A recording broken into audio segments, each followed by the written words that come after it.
Good day, everyone. Hello, wherever you are. Good morning, good afternoon, good day. Welcome to this session with the title, How Can We Ensure That Sludge Reach the Treatment Plant? My name is Andreas Schmidt. I'm working for Urban Waters. It's a consultancy firm, and I'm very proud to introduce my colleague Tim Fittbach from the Hafen University of Hamburg. Urban Waters and Hafen University are hosting this session, and we are very proud and happy of it. And I would like to introduce our old friend and colleague Stefan Reuter, who's our moderator through the panel discussion and as well helping out in translating French. Stefan, please. Bonjour à tout le monde, bonjour et merci pour nous joindre sur cette séance qui est offerte par l'Université Hafen City Hambourg et à partir de l'organisation Urban Waters. Et soyez les bienvenus, il y a donc Andreas Schmidt qui représente Urban Waters et Tim Fittbach, l'Université Hafen City Hambourg. Merci. Back to you, Andreas. Yeah, Tim? Hello, and also welcome from my side, Tim Fittbach, Hafen City University. I'm very happy to see that so many people participate. Welcome all of you, and I want to welcome especially our guests. So from PASA, Pan-African Association of Sanitation Actors, welcome Sandrine, Peter, Mamadou, welcome Charles Makoye from Dawasa, and also welcome Sneed from Border South Asia. Thanks that you are here and welcome. Thank you very much. So objective of this session is, we know FSM, fecal sludge management, is an overall option to on-site sanitation.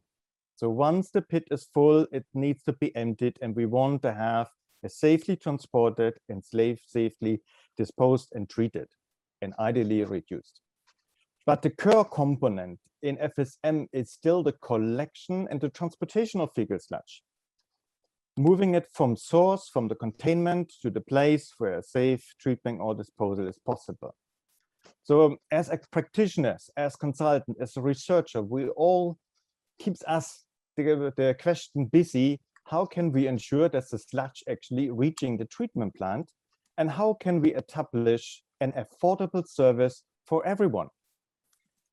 And this is a bit the objective of this session that we would like, and we are so happy and proud that we could have practitioners from PASA on board and pit MDers, and tapping in their experience and their knowledge and working out jointly with you potential solutions towards these two key main questions. Handing over to Tim. Yes, thank you, Andreas. Just as most of you know, some general rules. I hear it's already very silent, so most of you or all of you are muted. Thanks for that. So it's not that we don't want to hear your opinion, but please use the chat box, and we have people looking at the chat all the time. If you have anything, any comments, any questions, please post them in the chat. Later on, we'll have a breakout session where we have smaller groups, where you're very much welcome also to turn on your videos so that we can see each other and that we can share. And during those breakout groups, also use the hand symbol, which you can find if you want to contribute anything. And please also, because we know we have people from French-speaking countries, we will have one breakout room which will be totally in French. So please type in the breakout room the word French or Français, so that we can allocate you to the right breakout rooms. Voilà, donc une petite annonce que je vais traduire directement. Pour tous les francophones, s'il vous plaît, utilisez le chat et vous allez écrire là-dedans French ou bien français, comme ça on pourra savoir comment vous ajuster dans la salle de travail qui sera francophone. Merci. Merci. Yeah, as Andreas already gave some overview, we'll have introduction, some input presentations from our side, especially also from the practitioners who are doing the operation of collection services. And we will have then the breakout rooms, 15 minutes, and then we will go to a panel discussion where basically the questions and the suggestions which you developed during this breakout rooms will be raised to the panelists and discussed there for another 30 minutes. So thanks, and we will go directly to a small exercise, as we want to be to have interaction, and we would like to hear your opinion on what you actually think are the key components of enabling the private sector. So I will now share a link with you in the chat, and I hope that you can see it. It's not yet there, but it's coming now. Voilà un petit exercice. On va vous inviter maintenant à joindre le lien et pour mettre vos pensées, vos réflexions sur la question. Mentimeter. Back to you, Tim.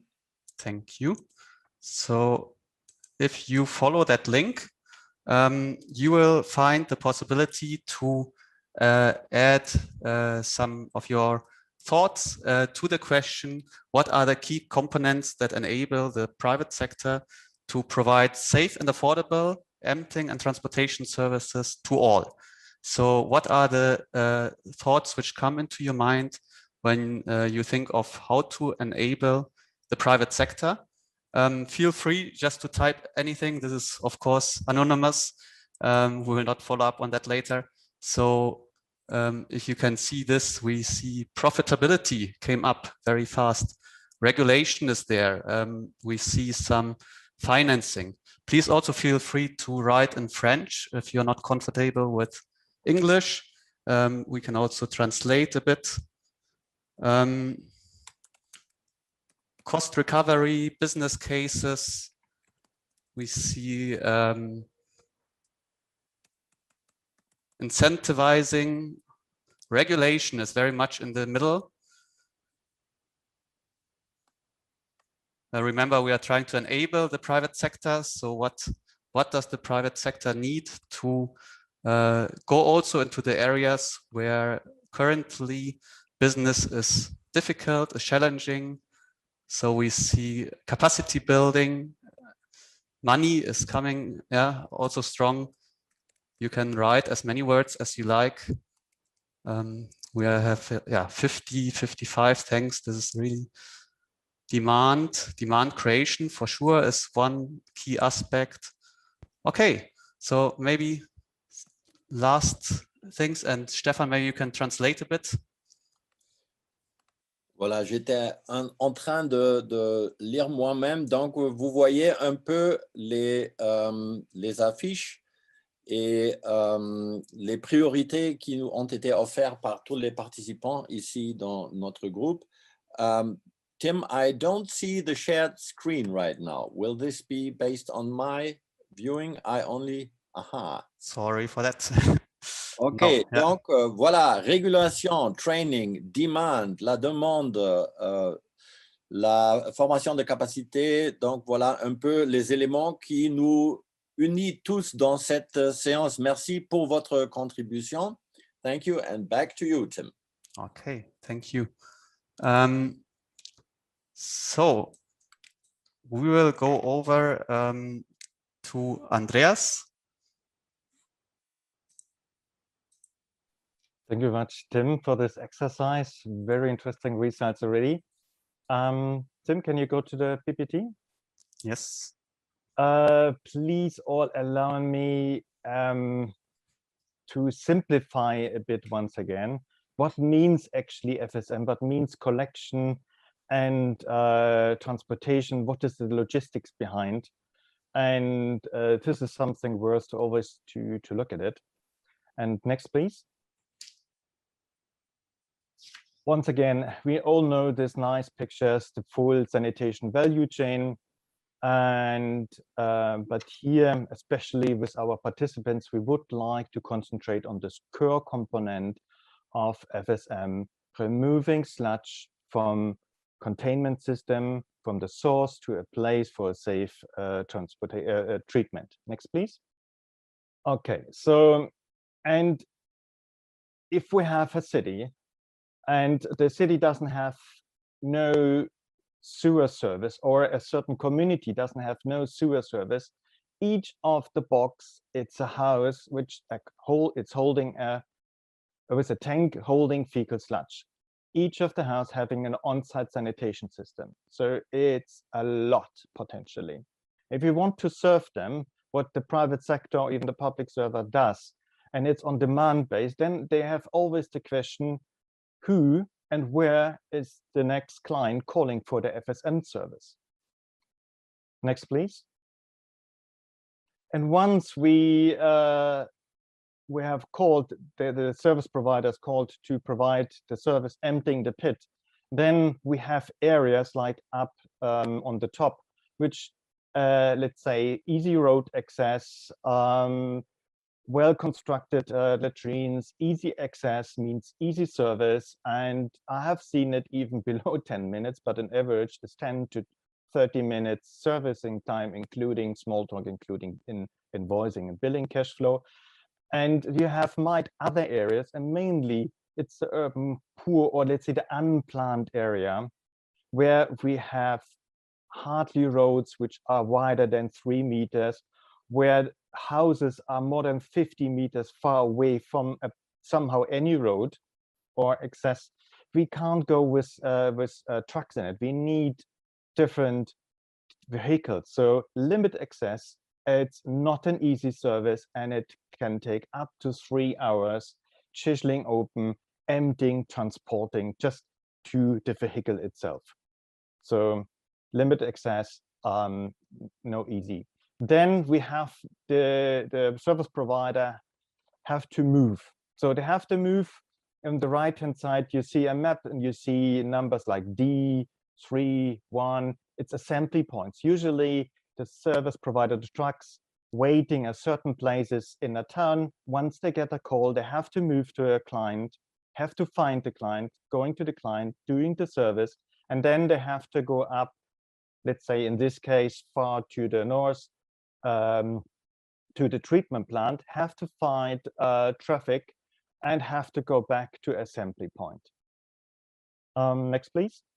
So to simplify, FSM logistic means we have, as you see in the illustration on the right, we have different type of vehicles.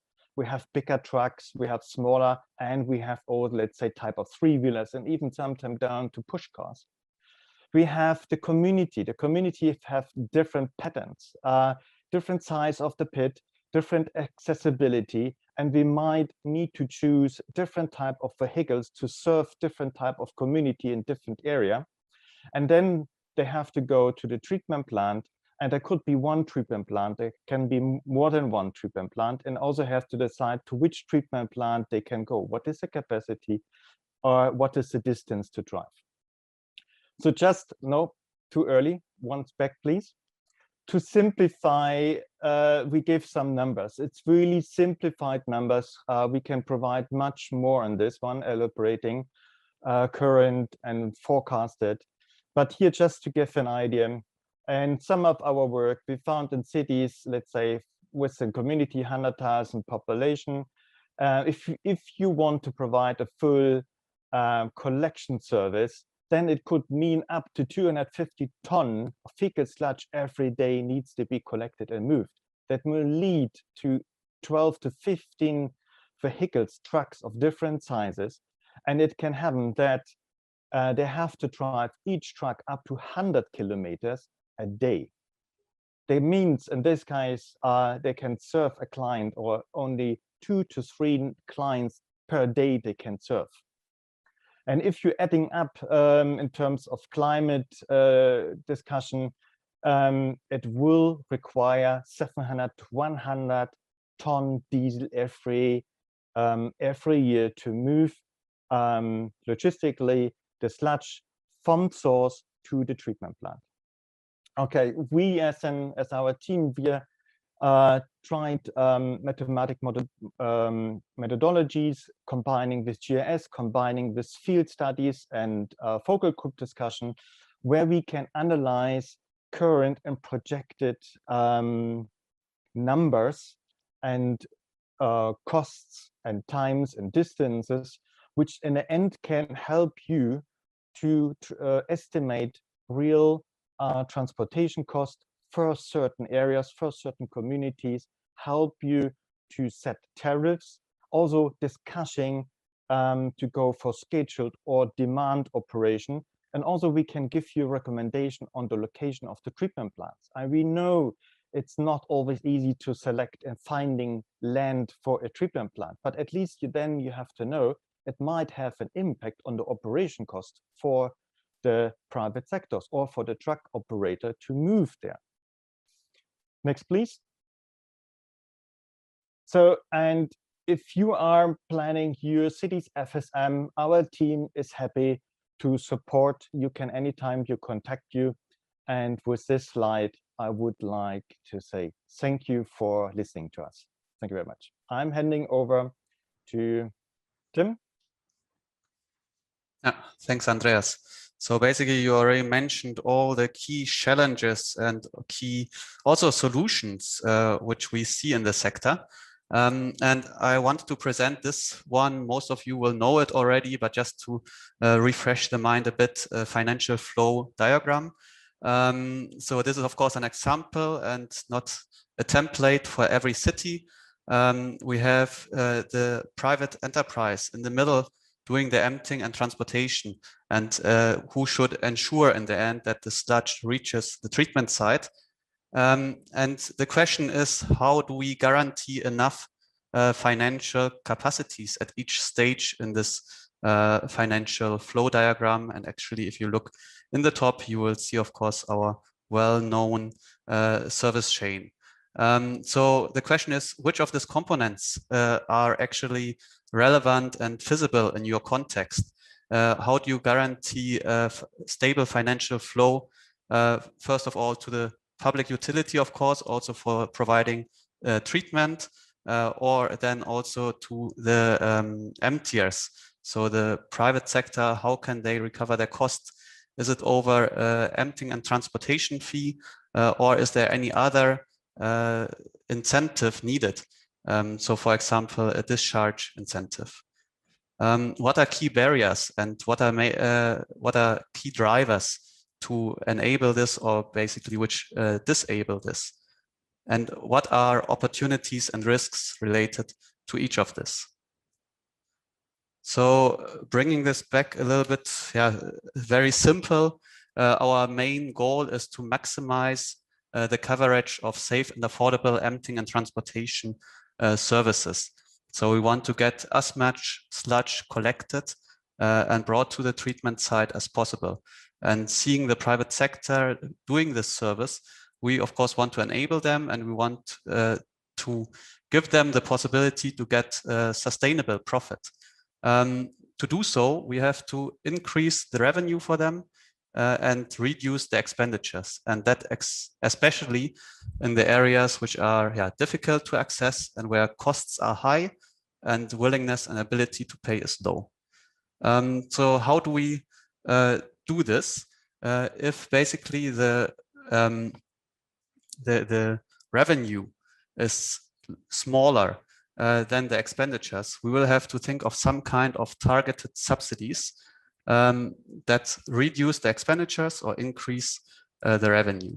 On the other side, there are areas where the profit is fairly large, and where you might even come up with tariffs, fees, or taxes, which will in the end guarantee a financial flow, which can also recover parts of the subsidies.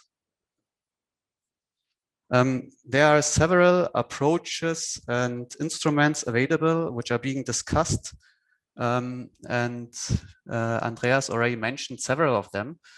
So we can think of, for example, a levy on the water bills or a property tax, which guarantees a continuous revenue and also reduces the burden on the households to pay this large amount of for on-demand emptying. We need demand creation, we need awareness creation, marketing, we need law enforcement, but we also want to make the system more efficient by call centers, scheduled emptying, economy of scale, and in the end we also need data. And as mentioned, we need to reduce time and distance, for example, by decentralization, and improve the access and the affordability of financing, especially for small enterprises. So all this is still quite theoretic, and within this workshop, we want to give the opportunity to the private sector actually, and we want to listen to them because we think that they are the ones who are providing the service, and we have to enable them, and that should start by listening to them. So with this, I'm happy to hand over to Snehit from Border South Asia to present his experience from enabling the private sector in India. Yes, I hope I'm audible now. Hello, everyone. Yes, perfect. Thank you. So I'll move ahead. So I'm Snehit. I represent Border South Asia here, and for the past 3 or 4 years, I've been helping a partner organization called Blue Water Company set up FSM operations in various parts of the country. So I'm just here to share my experiences, and hopefully it can start a discussion regarding FSM. So just moving ahead, I've highlighted some of the major operations that we've taken up in the last 3 to 4 years. So all of these operations were directly with urban local bodies, and they had different contractual and operational models. So I've listed the major ones. The first one was in Leh, which is in North India, mountainous region. It was a PPP with the urban local body, a contract amounting to approximately $50,000 US dollars per annum. It was a contract in which we had to operate the trucks and the fecal sludge treatment plant. Sure, I'll try. Is it better now, or should I talk higher or talk louder? Tim, is my voice clear? Not clear? It's very good. Go ahead. Go ahead. Thank you. So I'll go ahead. So Leh was one model wherein the revenue generated was based on the amount of volume that we treated. A slightly different contractual agreement was there in Dhenkanal, Orissa, which is a state in eastern India. It was a fixed fee contract, not based on volumes, not based on tariffs, and was again an integrated contract based on truck operations and FSTPs. The last contract that I want to talk about is a contract which we had in South India, Telangana. It was again a contract with the ULB, approximately $15,000 per annum. It was to operate just the FSTP, and it also included some elements of revenue generation from selling the byproducts. Besides these, we have various different kinds of contractual and operational models. So some involve only operation of trucks, some involve some operation of truck and some operation of the plant. So multiple models have been experimented with in our country. So just move ahead. Can you move to the next slide? Overall, we've managed 6 FSTPs, around 5,000 trips. Sorry, the ULB stands for the urban local body, or the municipality in this case. Just addressing your question. So around 30 million liters of fecal sludge treated trucks operated, and we've reached out to around 2,200 unique customers. In the next few minutes, I'd like to talk about what internally for us was the biggest factor which really led to determining how we service our customers, what was the profile of the customers we treated, and what was the return we generated on investment. Can you move to the next slide? And was really the discussion is about how an individual contract is structured with the ULB or the municipality. I would have liked to talk about regulation or financing mechanisms, but having really played as a small time service operator, I think that these things are really beyond something which I can influence, but individual contracting structures with either one single municipality or a group of municipalities is something that maybe we as players or private sector can influence. And that's what I'd like to very briefly discuss right now. So I'm just contrasting between two different types of agreements. One is a fixed fee agreement and another is a volumetric agreement. Again, these are the major types that we've encountered. Others I'm just not talking about right now. So the fixed fee agreement basically stated that if we fulfill conditions A, B, and C set by the municipality, which included minimum number of trips, minimum amount of households served, and a minimum waiting time, then the municipality would give us, say, $10,000 fixed. It was not based on the number of trips. The other one was a volumetric treatment system, in which the municipality said to us that you can do as many trips as you want. We take a certain amount of money from the revenue that generate, and the rest you can keep with you. So these two contracting structures are the ones I'd like to discuss majorly, and within these you can easily see that you can have so many different outcomes. For example, in the volumetric system, you probably do not have any incentive to reach households which are poor, which are located far from your FSM, the FSTP, and also are very difficult to reach. But in a fixed fee system wherein you're mandated to reach each and every household, you probably have a higher incentive to reach these kinds of households. There's a higher payment guarantee in the fixed fee system, but a very low payment guarantee in the volumetric system where you're left to your own account. So this is just to highlight how different contractual agreements within different cities can lead to very different FSM outcomes. And I think these are the key points of the contract need to be kept in mind and need to be tailored according to the outcomes you want. Do you want to reach out to everyone? Then you have a different type of contract. Do you want to reach out to a group of people, not everyone? Then you maybe tailor your contract to slightly to a different type. And that's how really you need to balance private profit sustainability on one hand and the access and quality of services on the other hand. Can you move ahead? Again, regarding contracts, once you really start thinking about individual contracts, which again to me are the essence around which your operations are built. And if really a contract is structured well and you have good relationship with the municipalities, then you can really look forward to delivering good services, accessible services, and affordable services. Again, not talking about regulation financing mechanism, but I think those are things which build onto the contractual agreement. If there's a bad contract, I don't think good enabling regulatory mechanism can really help you. So again, leaving everyone with some larger level questions regarding contract. Do you go for a single city contract, or do you go for a cluster of towns? Do you do integrated collection and transport and treatment, or do you only do collection and transport, or do you only do treatment? Is something to think about. What quality parameters are there? For a private sector operator, quality parameter basically means quality parameter basically indicates how much cost needs to be put in, and what are the compliance agreements, what is the role of the government, etc. So again, for the private sector operators, we really, I think, starting a conversation about how individual contracts are structured, I think can be a starting point to looking towards profitability and access to service. So I think that's it from me as an introduction, and I'll move ahead. Thank you, Snehit. Thank you for this very nice introduction. We hand over directly to Peter from Kenya, PASA, sharing his experience, not only from Kenya, but as representative from PASA in general. Welcome, Peter. Yeah, good afternoon from Nairobi. And as you are very aware, we, as PASA, have come a long way.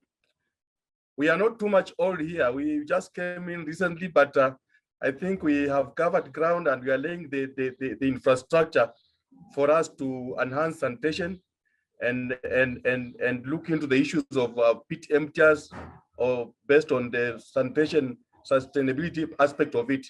Next slide, please. Now, the formation of PASA was informed by an initiative. It was part of the RASO program that was supported by AFWA and BMG. And it was a peer-to-peer learning initiative designed to bring together sanitation operators. Now, some countries were mentor countries, some countries were mentee countries. Like, for example, Dhaka, Durban were identified as mentor to mentor Kampala, Yaoundé, Yamoussoukro, Bamako, Lusaka, through visits and knowledge sharing.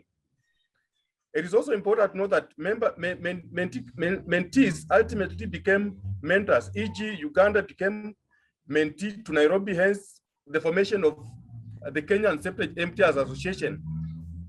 Now, the first meeting of the African MTers was held on the 19th International Water Congress in Bamako, Mali. Hello. In which culminated into the formation of the African Private MTers Union. Next screen, please.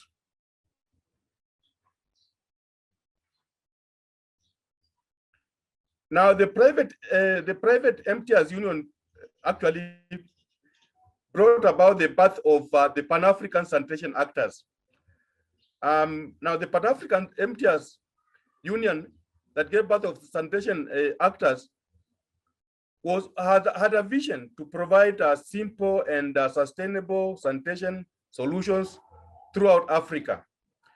And so in February 2019 in Cape Town, with sponsorship from Coast and AFWA, PASA was actually launched. So you can see from 2019 to now, we are actually, let's say 2 years, but we have wasted one whole year, last year and part of this year because of COVID.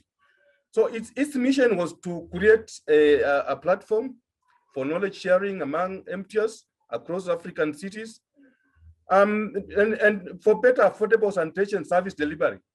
Next, please. Now, what were objectives then? The objectives then were basically capacity building, because we knew that across Africa, so many MTers, pit MTers, were operating in isolation, and each one of them wasn't organized in any way. So they wouldn't have a case in case they wanted to mobilize. So we needed to do capacity building for them. PASA was to be a voice for them to be heard. That is the MTers, the pit MTers, and basically a body for advocacy. And then it was supposed to be a link for resource mobilization for the pit MTers across the African countries, and then for promotion of fecal sludge management and a survivable business in Africa. Next, please. Now, within the period of 1 year, we have had achievements actually. Over the 18, we have over 18 countries that have been mobilized and joined PASA. MTers have been linked to municipalities. I've had people talk about municipalities here in their countries through formation of local associations. So obviously now we are well structured, and we are an entity that is being recognized by the different governments. Now we have also had to engage in partnerships internationally, like we have engaged with Coast, BMG, AFWA, Speak Up Africa, and the rest.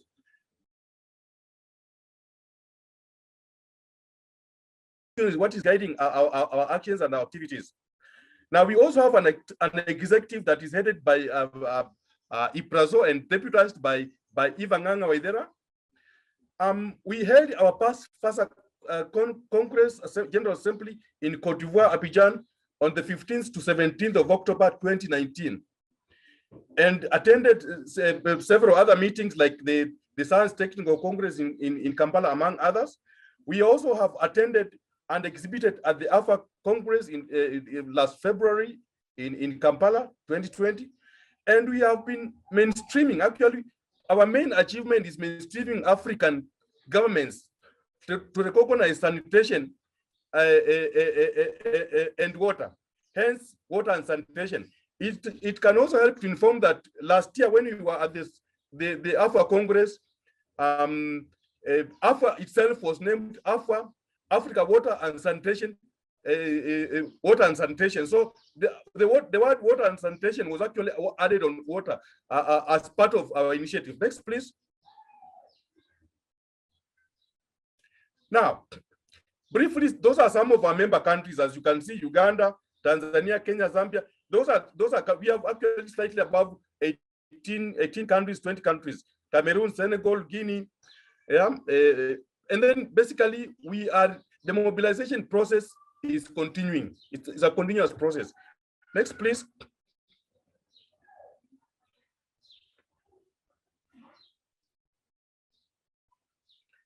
Now, we also have future plans. Like, for example, we are planning on the African Day of emptying operators. Now, we want to be bringing together emptiers to share experiences on their financial state, their capacity, or their lack of. And then we are in the process. Another future plan is a fecal sludge treatment. Already, we have been collecting signatures across the different member countries of PASA, which we have to forward to AMCAO, basically so that now governments can be urged to encourage and to promote, so that now we can have the one fecal sludge per city across the African countries as part of the city-wise inclusive sanitation. It can also inform that recently AFWA actually appointed a new coordinator for our activities. And some countries already have been identified that are going to be part of the beneficiaries of this initiative, and that all of the treatment plans will be owned by the different associations. So meaning that it will bridge the gap between the distance for emptying and then as part of income generating activities for the associations. Next, please.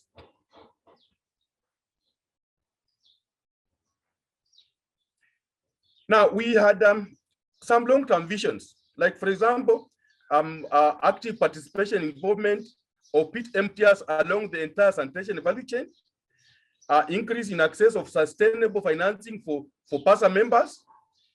We engage in recruiting of new PASA members, develop a clear, comprehensive PASA strategies, action plans, and procedures. We want to develop leadership capacities and skills for PASA in the non-SWAT sector. We want to professionalize PASA membership through the provision of skills and knowledge development opportunities. We also are working on facilitating access to trucks and spare parts for PASA members, and to adapt institutional frameworks for the needs of the sanitation sector. Next, please.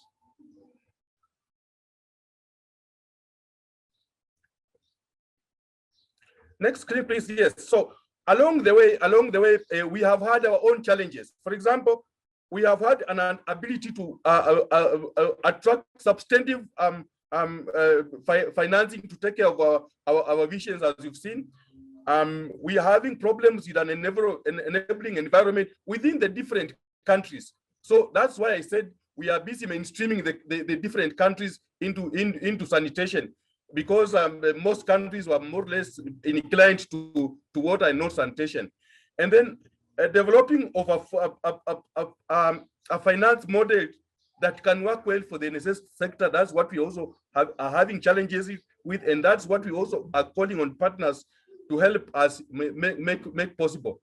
And then training and capacity development opportunities relevant to the industry, because that's also lacking.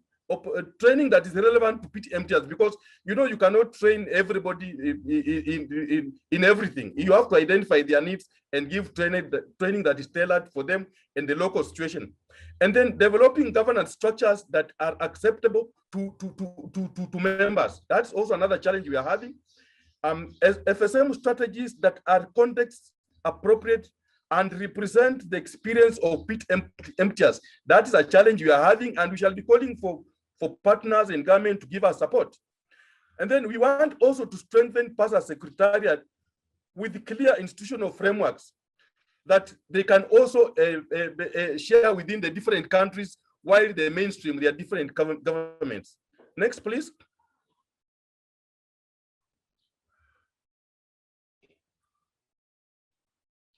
So now, coming to the current status of pit emptiers.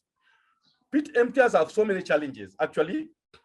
The first challenge that pit emptiers have is financial management. They don't have financial skills. They have not been trained.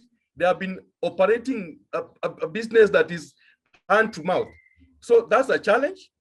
So what is the driver? The driver is that we have knowledge gaps. They need skills. Now we have issues with leaking trucks. They need proper trucks. Most of them are using old trucks. That's a challenge, because now that means along their service, they will actually be involved in open defecation, literally. So we need to take care of those leaks, because also the impact on the environment. Now the distance to emptying sites is also a bigger challenge, because you would find while you want to charge a fee, you are looking at the distance to the pit emptying site. So that becomes a serious problem that we need to look into. And then they also have technology gaps, basically between mechanized, semi-mechanized, and manual. Specifically, the manual emptiers are a problem, because manual emptying is illegal because it is not safe. They don't have PPEs. They don't have it's like an illegal activity. And then there is no investment by government within the space of pit emptying. So it has been left to them to take care of. Now, what are some of the drivers of all these challenges? Like poor inaccessible roads, no manholes. No, we don't have enough manholes for the pit emptiers. The business is unregulated. It's informal. There is resource constraints, actually, and then emptying is considered the role of private sector. So government is not involved, infrastructure is not there. It is fragmented. So we need to take into consideration that as we find solution for that. Next, please. So while we go on with the challenges, their service is considered unsafe. Like for the pit emptiers, like I've said before, they are not recognized and they are not structured. They are unregulated pricing, for example, because each one of them is doing their business in isolation. So if I don't get the business, you get it because you charge a small fee. And then we have multiple licensing regimes from NEMA, from the municipalities, from the cartels at the pit emptying sites. And so the manual empty is not even recognized at all, because that's one of the drivers, the poor skills, lack of understanding of their financial health. They don't even know how to keep books. They don't even have books. They don't have records. They don't have anything. Then we have income gaps, for example, between the different pit emptiers. Next, please.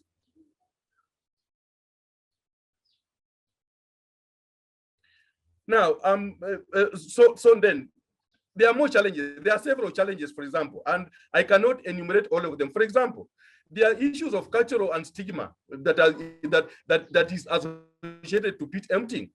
Yeah? There is insufficient demand activation. They don't market. They don't even know how to market.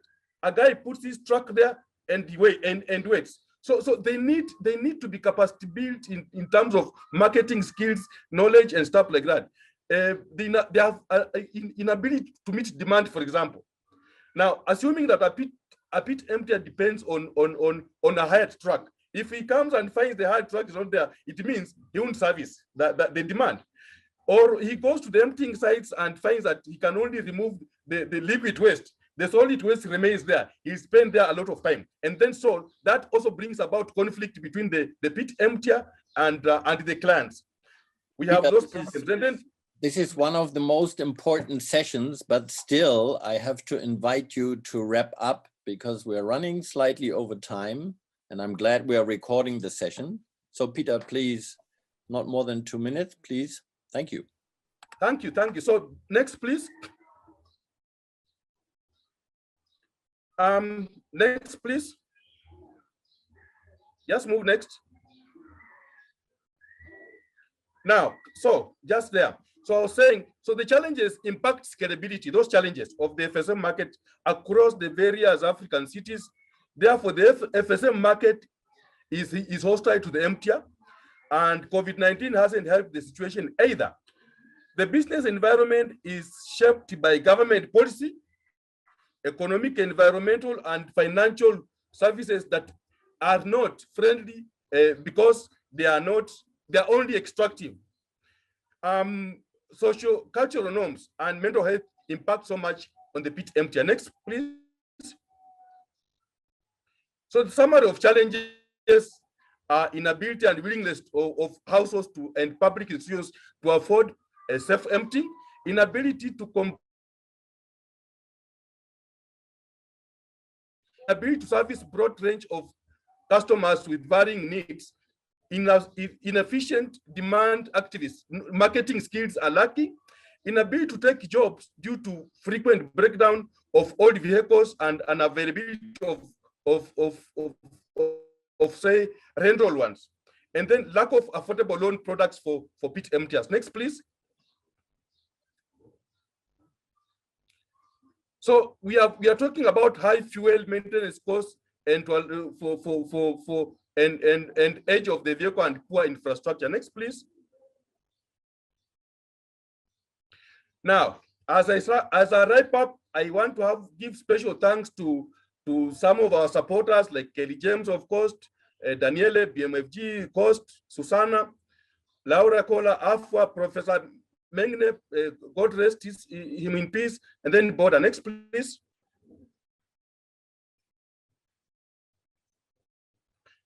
So my wrap up is, as we celebrate 10 years of SM Heroes, let us build better and let us work the talk.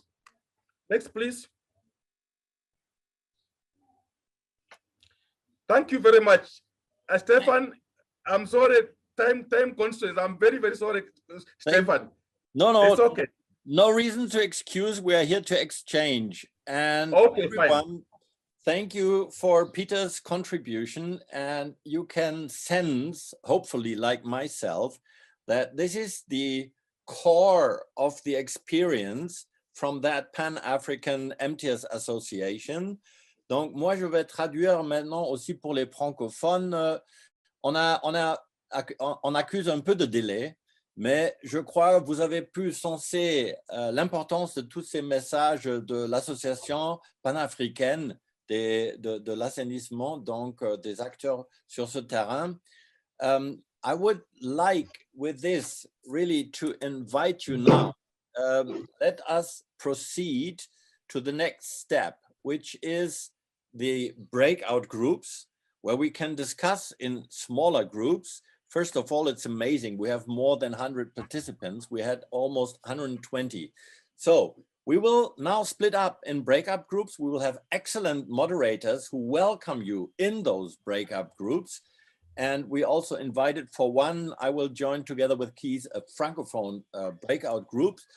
Donc, avec une participation de plus de 120 personnes, donc nous sommes vraiment ravis de la participation de votre côté. Nous allons nous séparer maintenant dans des groupes de travail. Il nous reste quelques 15 minutes. So, s'il vous plaît, joignez-nous dans notre groupe de travail. Il y a un groupe de travail francophone, si vous avez remarqué French dans votre commentaire.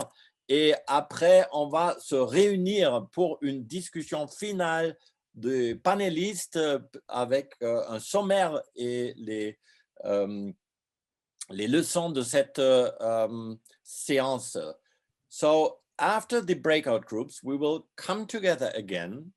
We will have a panel discussion, and your comments and findings from the breakout groups will come back to our panel discussion.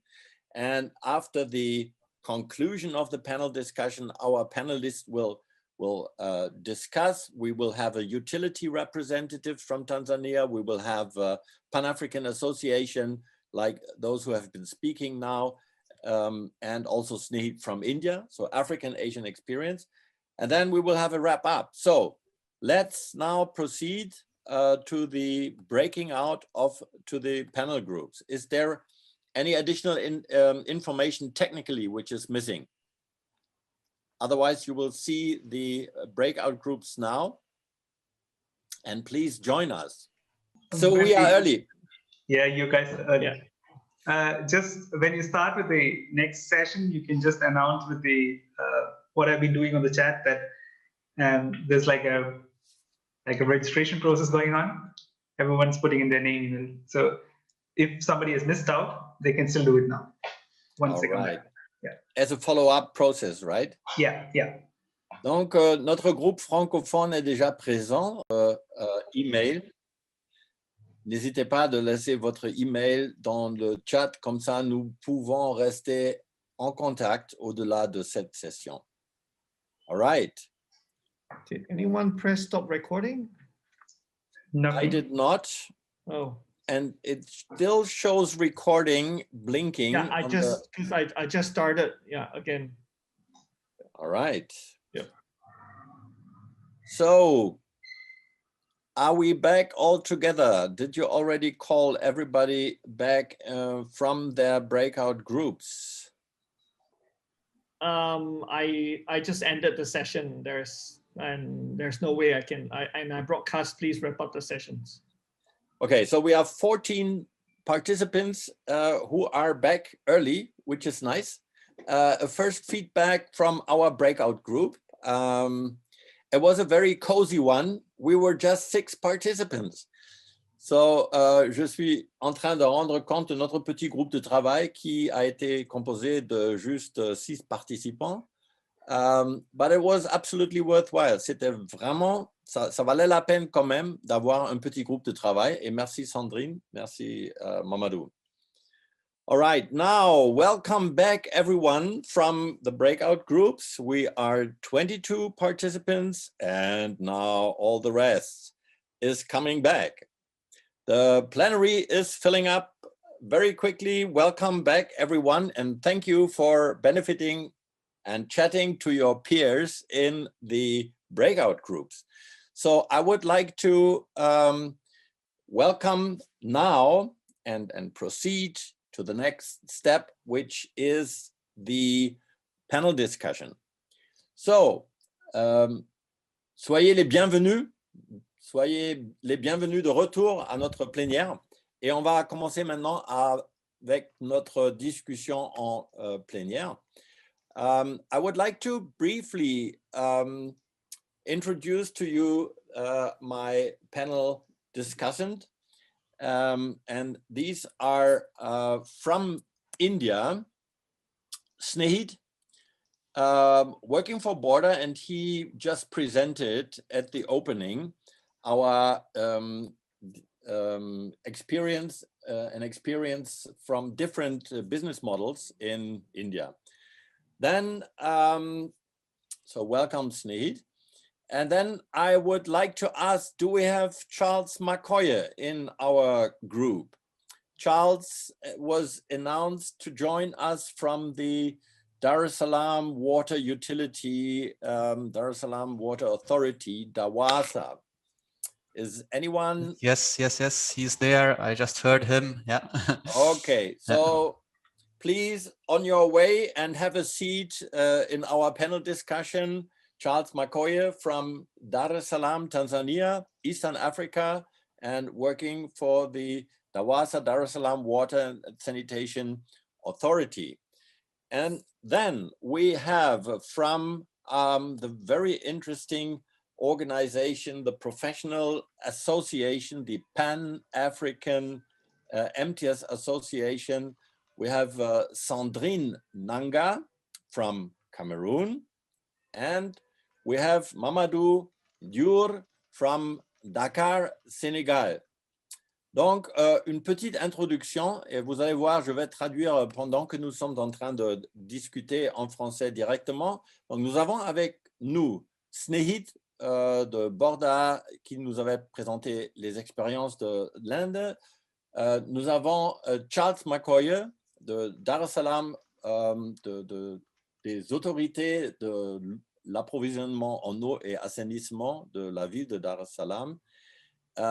Et nous avons aussi, bien sûr, Sandrine Nanga de l'APA, basée à Yaoundé, au Cameroun. Et puis, Mamadou Diour de l'APA aussi, qui nous joint de Dakar, le Sénégal. Donc, de votre discussion dans les groupes par rapport à ce que vous aviez présenté. J'aimerais bien commencer avec Snehit, de lui poser la première question de ses impressions du groupe de travail. Snehit, you are my first interview partner, and we did some great experiences. I visited one of your plants in the northern zone of India, and you just presented your experience from different business models. Now, in your discussion group, what additional points did you get from your breakout group? So for enabling the private sector, we got points regarding how they need to have access to finance.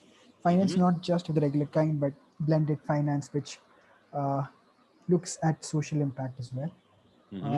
We also talked about how uh, how there's a need to balance again both uh, private profit, and access, and there needs to be a careful balance between both of them, which is somehow when we started building up these operation models, these were I'd say opposing requirements for us. So how to get them both on the same plate.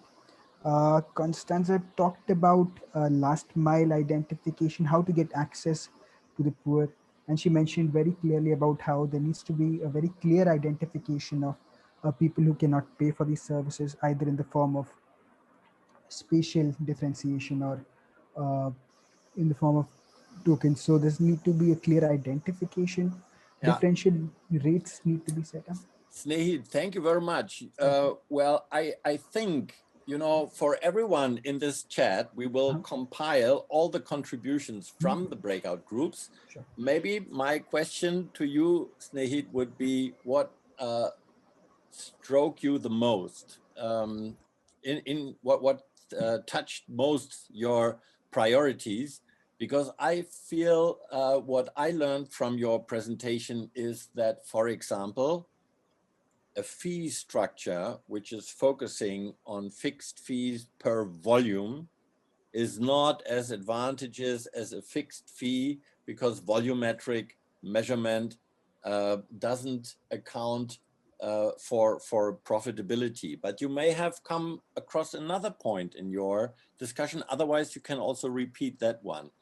Donc, je viens de demander à Snehit la question la plus pertinente qu'il a touchée dans son groupe de travail. À tout le monde, on va partager le contenu des groupes de travail après cette session. Mais pour le moment, vraiment, est-ce que la question de fixer les prix par volume des camions, ce qui n'a pas été avantageux, il avait partagé dans sa présentation, est-ce que c'est toujours le point le plus important, ou bien qu'est-ce qui est son point qu'il a touché? Snehit, thank you for waiting for my translation, maybe giving you a breath for thinking about my question. So please go ahead. Any thoughts? So firstly, I'd just like to add to what you say. What you said, you mentioned about how a volumetric contract might not be as beneficial as compared to a fixed fee contract, but I think there are certain situations where a volumetric contract might give us generate better returns as compared to a fixed fee contract. So, please go ahead. So whenever there's the demand volatility is low, or I'm guaranteed of a very high demand, I would prefer to go for a volumetric contract, because then there's no upside to what I can earn. It also, and there's a larger number of people that can be served through the service. So again, it's I'd say a situation to situation based analysis of what contract structure would be better. But generally, our feeling is that a fixed fee contract, especially when the willingness to pay of the people you want to serve is low, fixed fee contract somehow fits your requirements better. So I just like what you said. Okay, so one point again that came out, and this came from Costanza. I think she works at SNV. I'll get in touch with her later. So what they've been doing is, again, to serve the people who cannot afford to pay for services, is very clear identification so of low income, middle income, and high income groups, and we've been doing that in our practice by spatial differentiation. So people living in a certain ward get to have a service which is priced at a certain level. She also mentioned about different, Constanza, please correct me if I'm wrong. She also mentioned very clearly about differential volume rates for different income groups which have been identified, and how incentives through KPIs were built into an operator's operational model. So certain number of trips need to be done for a certain income group, without which you're not fulfilling your contractual obligations. Mhm. So I think that's a good step to build up and can be built into contracts. Ok, Snehi, thank you very much. Donc, dans ton groupe, pour la traduction, il paraît que mon opinion initiale, que les contrats volumétriques par rapport à des contrats qui assurent des frais fixés ne sont pas avantageux dans tous les cas. Il s'agit de vraiment regarder de la situation spécifique d'une ville à l'autre, par rapport à la densité, par rapport à d'autres paramètres, quelle est la nature du contrat qui maintenant va permettre une profitabilité que nous tous sommes en train d'essayer d'achever. Une autre échange qui a eu lieu dans leur groupe de travail, c'était vraiment comment assurer qu'il n'y a personne laissé derrière, qu'on touche tous les quartiers d'une ville. Donc, il y a des réflexions qui ont été échangées sur une différenciation spatiale ou bien aussi selon les groupes de revenus. Et dans notre groupe, Mamadou, on vient de discuter de cet aspect, comment assurer maintenant avec des tarifs que même les plus démunis peuvent se permettre un vidange de leur fosse. Donc, je vais rapidement traduire et puis c'est à toi la parole, Mamadou. Et tu veux bien, s'il y a un autre point que tu aimerais partager avec le groupe entier, tu utilises l'occasion d'avoir la parole. So I will forward the question from and the point from your working group, Snehid, that identifying those who cannot afford the service by spatial differentiation, or even according to income groups. We discussed that point in our French-speaking group as well. And I will give the microphone to Mamadou, who has some experience regarding that point to share from Dakar, Sénégal. Voilà, Mamadou. Merci beaucoup. Merci à tous qui nous suivent. Nous sommes vraiment très contents aujourd'hui d'être là et de parler de l'assainissement autonome et de ses problèmes. Et je crois que l'assainissement autonome aujourd'hui concerne la majeure partie des Africains. Et dans nos pays, quand même, il faut remarquer qu'il y a ceux qui vivent dans la périphérie ou bien ceux qui sont dans des zones inaccessibles ou bien dans des zones où il y a la pauvreté. Ces gens-là n'ont pas accès à la vidange mécanique. Et aujourd'hui, je crois qu'il y a beaucoup de réflexions qui sont en train d'être faites pour essayer de résoudre ce problème-là. Au Sénégal, on a eu la chance d'avoir sous financement de la Fondation Bill et Melinda Gates le programme de structuration du marché de bout de vidange qui a réfléchi sur toutes ces questions et au niveau de tous les maillons de cette chaîne de valeur. Et aujourd'hui, l'idée, c'était de faire baisser le coût de la vidange chez les ménages, mais aussi de permettre à nous, nos entreprises de vidange, de profiter ou bien de rentabiliser vraiment leur activité. Et donc, dans les différents programmes initiés, ils ont eu quand même à permettre aux vidangeurs d'avoir accès au crédit pour pouvoir renouveler leurs camions de parc vétustes de camions. Ça a permis aussi de créer ce qu'on appelle le call center, qui a permis de mettre en concurrence les vidangeurs pour permettre aux clients de choisir le client le moins cher.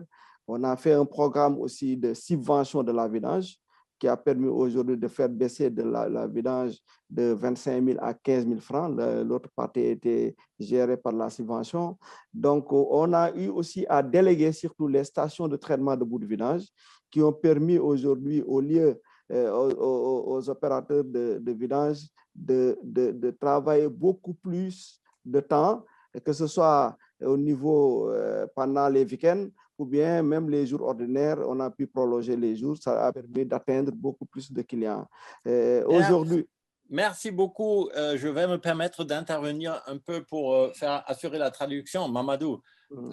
For everyone, please check. There's a live transcript, and our colleague Keith is ensuring that the words from Mamadou are to be caught down in the live transcript.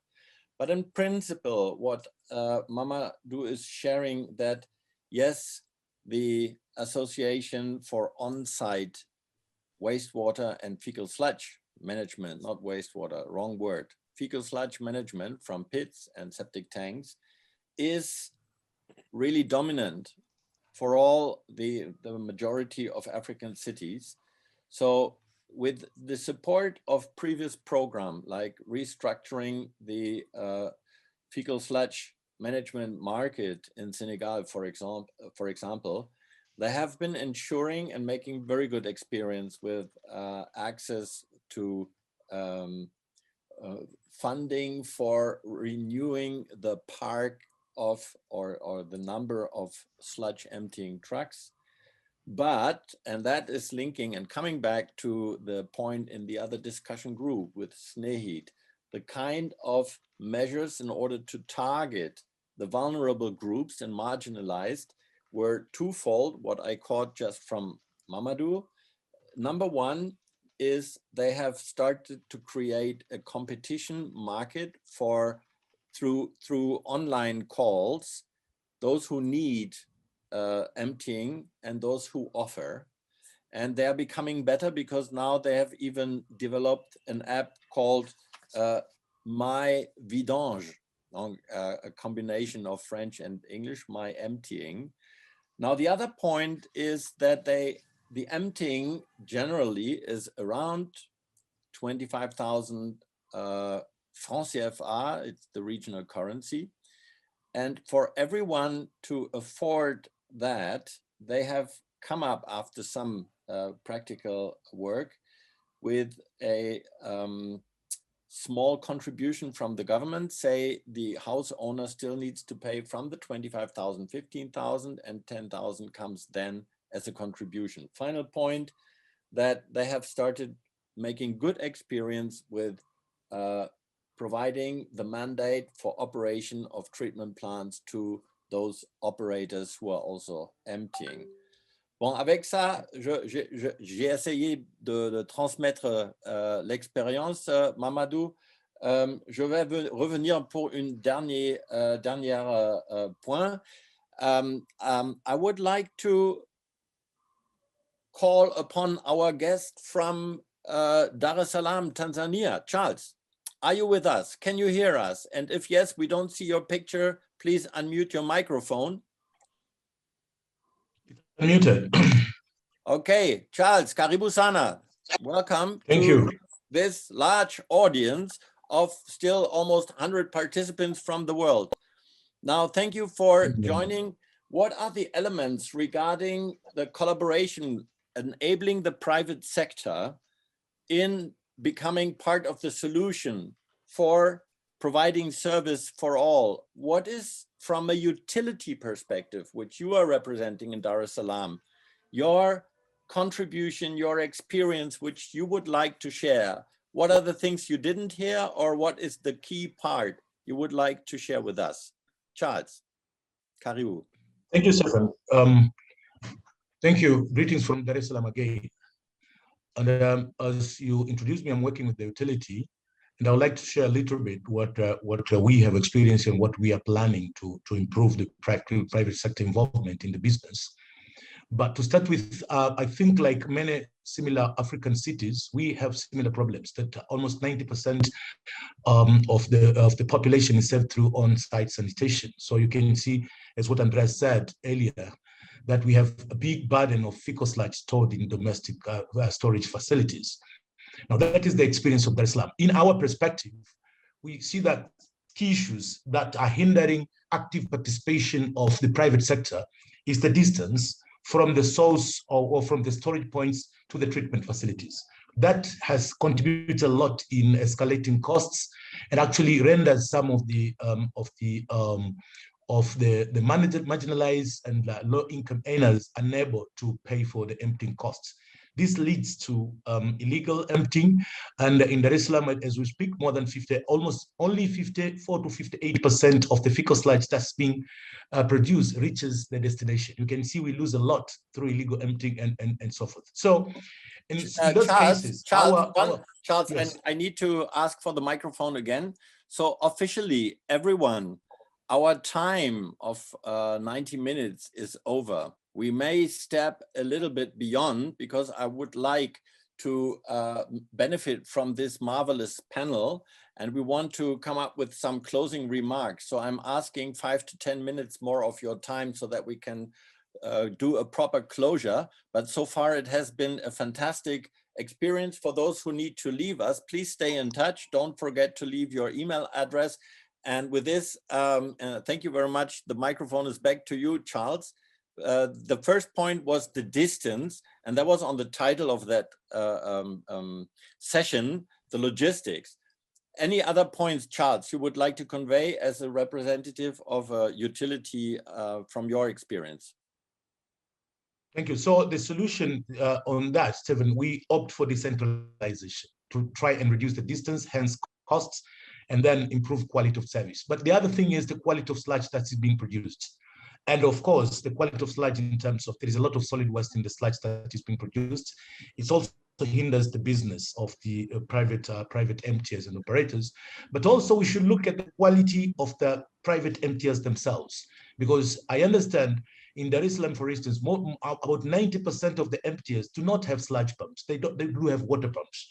Now, if you have water pumps, the quality the quality of service will be low. You will be not helping us to remove sludge from. So that's the other issue. And the third issue on the sludge, on the solid waste in fecal sludge, I think this is an issue of enforcement. Yes. We have to enforce, try to put carrot and stick to ensure that we have quality sludge and improve service, improve frequency, and maybe make the business a little bit more profitable. Great points, Charles, and I'm glad you also touched upon the solid waste being a very relevant issue for our fecal sludge management. If there's no solid waste collection, solid waste will end up in our pit or in our septic tank. And there were a number of relevant points to that. I would like to come up with a last question to our to Sandrine, and this is regarding her experience, how the private service providers from the Cameroon, West African experience can perform better.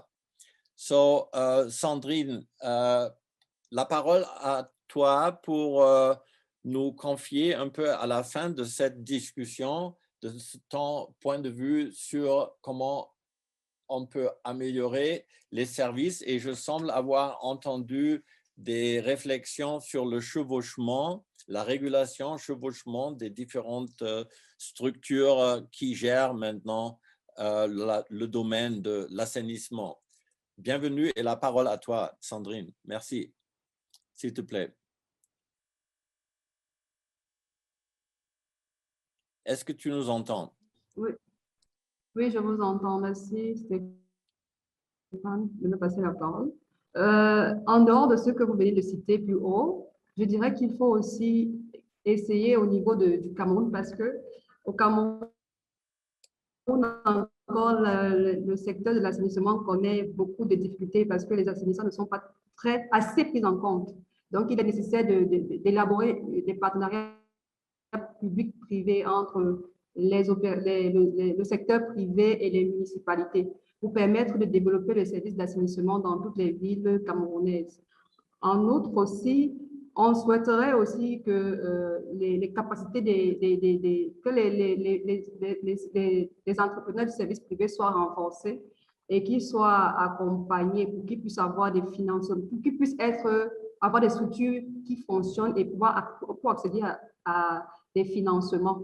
parce que le financement reste l'un des principaux moyens, problèmes que le vidangeur connaît. Cela est dû notamment à la qualité du matériel qu'ils acquièrent, parce que les banques ne sont pas ouvertes à nous donner des prêts pour des camions de seconde main. Et maintenant, acquérir un camion neuf, ce n'est pas la chose la plus aisée pour nous. Donc, il serait mieux de voir comment aussi on pourrait appuyer le secteur privé pour l'acquisition d'outils de travail performants qui puissent leur permettre de satisfaire la demande et de satisfaire le maximum de personnes. Aussi, il faudrait aussi vraiment ce problème de stations de traitement. Au Cameroun, on en compte 2, dont une qui a été construite au niveau de 2 qui sont fonctionnelles à peu près, parce que la deuxième sera fonctionnelle effectivement à partir du mois de décembre, mais pour le moment, la capitale du Cameroun n'a pas de station. Les dépotages se font à l'air libre. Et c'est une situation qui est désagréable et qui nuit grandement à la santé des populations et qui ne favorise pas l'image du Cameroun.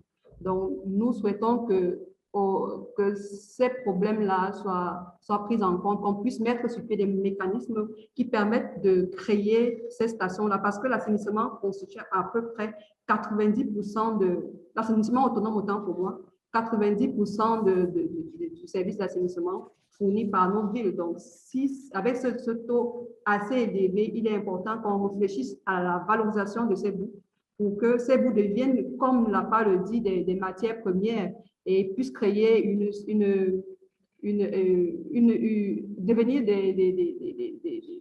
des sources de revenus supplémentaires pour les assainisseurs, pour les vidangeurs. Merci beaucoup, Sandrine. Vraiment, ce sont été des points supplémentaires, and I will quickly try to summarize regarding the points which we have now been discussing in the breakout groups, in the final panel discussion, and during the introduction. So what we saw, to start with the last points from Sandrine, there's still not enough possibilities for private operators to get access to loans to renew their equipment because their business is not yet recognized as a viable business. So around the facilitation of businesses to evolve, there's still a lot left to do. And I think that's an important message also from this community of Fecal Sludge Management Alliance. I will summarize 4 more points from this group and from this panel discussion. We heard that there is still not enough political will to seriously engage with private sector players who are serving the poor, so that the service can be followed up, that there's accountability and so on. Now, initially, the donor community's mode of delivering programs, like governmental or multilateral, don't reflect the needs and the potential of the private sector. And we heard some examples from West Africa, Senegal specifically, but also Niger, how this can be improved gradually. Now, we heard about the business model and fee structures still leaving the poorest behind. Regarding the accessibility, fees often don't provide and allow the service to be provided to the poorest. It's often not profitable. And finally, and that was also the contribution from Charles Makoye, the distant location of sites is having a huge impact on the affordability and also the profitability of the service, which at the end will also link our debate to questions of land tenure and priorities in that. And with this, I would like to thank my panelists. Merci beaucoup à notre groupe des panélistes. Thank you for your contribution. This debate has only started, but I'm also grateful for all the our audience and the FSM Alliance to allow us to table this discussion. And with this, back to Andreas, you for our meeting host. Thank you. Thank you very much, Stefan. Thank you very much for all your participation, for your contribution. I feel so bad that I have to wrap up. I mean, we have just started this discussion, and I hope we can continue, and I think we need to continue, and we will also see that we, with the FSM Alliance, can address this very important topic at more in detail. And Tim will, a little bit after me, speak about the way forward very practically. But first, for wrapping up, we started with the question how we ensure that the sludge reaches the treatment plant, how we can provide service for all. And we try to address these questions by listening to the practitioners, by the emptying itself, emptier. But it's, yeah, the time is simple, too short, but I at least I was very happy that we could initiate, and I saw this audience of more than 100 people attended this session, which shows there is an relevance, there's an interest there. Stefan, you have very much already have the key points, major key points addressed, and we will take them forward, but we will capture all this input we gathered in the groups as well, in the chat rooms. There's a lot of frequency in the chat rooms and exchanging among the people. This is awesome. I would like to thank you very much, the organizing team, Tim, Archit in the background. They have spent a lot of hours, days organizing it, getting with everyone in touch. Amazing. A big clap to them. As well to all the people behind and around them, Cecilia, Keys, the people who joined voluntarily for managing the group, even if we could not give them the voice to raise it here because of the time shortage. To the panelists, and it was such great honor to listen to your experience, and I wish that we can take it forward. Thank you very much to everyone, and Tim, please. Yeah, thanks a lot also from my side for all your participation. I also feel bad that basically, as you say, this whole, but we knew when we start this discussion, this is a big topic. We'll not find a solution today. And it's good that we exchange and that we really have this opportunity to come together from so many different angles of the world. Of course, again, usually it's, we have to say it over and over again, it's nice to meet in person, but I think this format gave us the possibility to really get so many people in from so many different areas. I think this is more than usually. I'm very thankful for your great contribution, especially from the panelists and the presenters. I'm also thankful for all your active participation of the participants. Andreas, of course, also to you. You are also part of the facilitating team. How do we continue from here? Please share your email addresses with us. If you don't want to share them publicly, send them to any of our people who are here in the facilitating groups. We want to share with you the outcomes. We want to also keep the discussion going. We'll find a platform over Susanna, over FSM Alliance. We will bring all the findings together, back it up with some more research, and bring this together into a paper and share it with you. And also, this will most probably not be the final solution. This will just be the next small step, and let's hope that we'll get a little bit more coverage of FSM services step by step. Thanks to all of you. Merci, Asante, Nina Chukuru, and thank you.